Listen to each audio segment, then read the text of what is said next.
Hello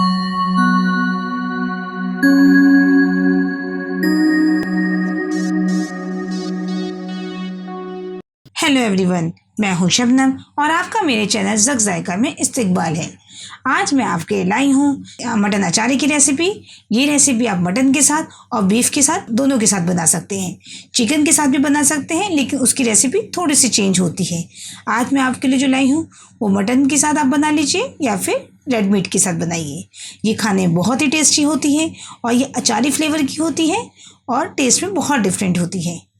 जब भी आपका कुछ अलग खाने का मन करे तो इस रेसिपी को आप ज़रूर ट्राई कीजिएगा। चलिए सबसे पहले हम अचारी मसाला तैयार कर लेते हैं अपना। आप चाहें तो इसको बना के भी रख सकते हैं। अगर मसाला हमारा बना हुआ होता है तो हमारे लिए सालन को बनाना बहुत जल्दी का काम हो जाता है। तो चलिए देख लेते हैं हमें मसाला बनाने के लिए किन किन सामान की ज़रूरत है। यहाँ मैं 1 kg गोश्त बना रही हूँ तो उसी के हिसाब से मैंने सारे मसाले लिए हैं। यहाँ मैंने सौंफ ली है 1 चम्मच, ज़ीरा लिया है 1 चम्मच और धनिया लिया है 1 चम्मच। इन सबको हमें हल्का सा मिक्सर ग्राइंडर में क्रश कर लेना है। हमें पाउडर फॉर्म में नहीं चाहिए, बस हमें थोड़ा सा बारीक कर लेना है। चलिए इस सबको हम मिक्सर ग्राइंडर में बारीक कर लेते हैं। ये देखिए मैंने मिक्सर ग्राइंडर में सारे मसाले रख लिए हैं। अब मैं इसे कुछ सेकंड्स के लिए चला देती हूँ ताकि इसका पाउडर ना बने, बस ये हल्का सा दरदरा पीसे। ये देखिए मैंने मिक्सर ग्राइंडर में थोड़ा सा दरदरा पीस लिया, बिल्कुल बारीक नहीं किया। आपको दिख रहा होगा कि वो बिल्कुल मोटा पिसा हुआ है। चलिए इसको हम एक कटोरे में निकाल लेते हैं। यहाँ हमने और कुछ सूखे मसाले लिए हैं, उसको भी मैं बता देती हूँ। यहाँ मैंने 1.5 चम्मच धनिया पाउडर लिया है। ये कश्मीरी लाल मिर्च है, ये कलर के लिए यूज़ की जाती है। अगर आप चाहें तो इसको अवॉइड भी कर सकते हैं, लेकिन इसे डालने से हमारे सालन का कलर बहुत ही अच्छा आता है। यहाँ मैंने 1/4 टेबल स्पून मेथी दाना लिया है। ये कड़वा होता है टेस्ट में, इसलिए मैंने इसको पीसा भी नहीं है और ये हमें कम ही डालना है, वरना हमारे सालन का टेस्ट कड़वा हो जाएगा। यहाँ मैंने रेड चिली पाउडर लिया है तीखे वाला। ये कलौंजी लिए है 1/2 टेबल स्पून। ये भी हमें नहीं पीसनी है, अगर इसे भी हम पीसेंगे तो हमारे सालन का जो कलर है वो ब्लैक हो जाएगा। और ये मैंने 1/2 स्पून हल्दी ली है। अभी जो मैंने दरदरा मसाला पीसा था उसको भी मैं इसी में मिक्स कर देती हूँ। ये सारे मसाले को हमने मिक्स कर दिया है अच्छे से। अभी हमारा अचारी गोश्त का मसाला एकदम तैयार है। अगर आप चाहें तो इसको स्टोर करके भी रख सकते हैं और इसको पहले से भी बना के रख सकते हैं। ये आप फ्रिज में स्टोर कीजिए एयरटाइट कंटेनर में, तो एकदम सही रहता है, ख़राब नहीं होता है। चलिए हम नेक्स्ट स्टेप की तरफ चलते हैं।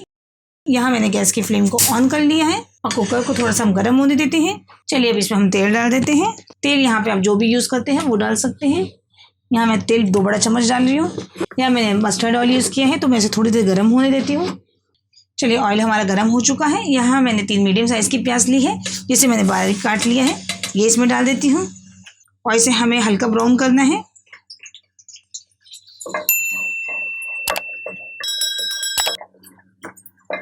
ये देखिए प्याज हमारी लाइट ब्राउन हो चुकी है। प्याज को हमें इतना ही पकाना है, वरना अगर थोड़ी सी भी देर और पकेगी तो ये डार्क ब्राउन हो जाती है और वो जला हुआ टेस्ट देती है हमारे गोश्त में।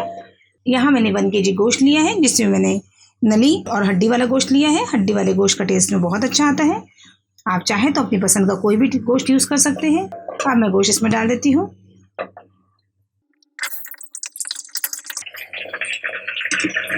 और इसे अच्छे से मिक्स कर देते हैं। गोश्त को हमें तब तक भूनना है जब तक कि इसका थोड़ा सा कलर चेंज ना हो जाए। जब इसका कलर चेंज हो जाएगा तो इसमें हम बाकी मसाले अपने डालेंगे। इसे हम अदरक लहसुन का पेस्ट अभी डाल देते हैं। 2 चम्मच भर के मैंने इसमें अदरक लहसुन का पेस्ट डाला है। अब अदरक लहसुन के पेस्ट के साथ इसे अच्छे से भून लेते हैं जब तक कि हमारे गोश्त का कलर चेंज ना हो जाए। ये देखिए हमारे गोश्त को पकते हुए 3 से 4 मिनट हो चुके हैं। यहाँ मैं हाई फ्लेम पे गोश्त को भून रही हूँ। अब इसमें हम अपने मसाले डाल देते हैं और मसाले के साथ भी इसको अच्छे से भूनते हैं ताकि मसाले भी हमारे पक जाएंगे। जो मसाले का जो कच्चापन है वो भी दूर हो जाएगा। मसालों में हमने नमक मिक्स नहीं किया था। अब इसमें हमने टेस्ट के अकॉर्डिंग हम नमक भी डाल देते हैं। यहाँ मैं 3-4 चम्मच नमक डाल रही हूँ। अगर आपने हमारे चैनल को सब्सक्राइब नहीं किया है, हमारे चैनल को सब्सक्राइब कीजिए और हमारी आने वाली नई वीडियो की नोटिफिकेशन के लिए बेल आइकन को प्रेस करना नहीं भूलिएगा। ये देखिए गोश्त को भूनते हुए हमारे लगभग 5 मिनट हो चुके हैं। पानी इसका जो है वो एकदम खुश्क हो चुका है और मसाला भी हमारा अच्छे से भून गया है। मसाले में तेल सेपरेट कर दिया है। अब इसमें हम टमाटर डालेंगे। टमाटर इसमें ज़्यादा पड़ते हैं। टमाटर मैंने 4 बड़े साइज़ के लिए है, क्योंकि अचारी गोश्त है तो अचारी गोश्त में थोड़ा सा टेंगी फ्लेवर होता है। तो यहाँ 3 बड़े साइज़ के टमाटर लिए हैं मैंने, जिसको मैंने बारीक काट लिया है। यही मैं इसमें डाल देती हूँ। यहाँ दही लिया है मैंने। दही और टमाटर इसमें ज़्यादा पड़ते हैं, दही को मैं पहले अच्छे से फेंट लेती हूँ। ये जो दही लिया है मैंने यहाँ पे 200 ग्राम लिया है। दही को जब भी आप डालें तो अच्छे से फेंट के डालें, वरना दही फट जाती है। चलिए सारा दही भी हम इसमें डाल देते हैं। अब इसको हम और भूनते हैं ताकि दही का भी सारा पानी खुश्क हो जाए और टमाटर भी जो है वो हमारे सॉफ्ट हो जाए। गैस की फ्लेम को मैंने यहाँ पे हाई ही रखा है। ये देखिए जो टमाटर था वो अच्छे से हमारा सॉफ्ट हो चुका है और जो दही का अपने पानी छोड़ा था वो भी अच्छे से खुश्क हो चुका है। हमें इसे अच्छी तरह भूनना है ताकि सारा पानी इसका खुश्क हो जाए।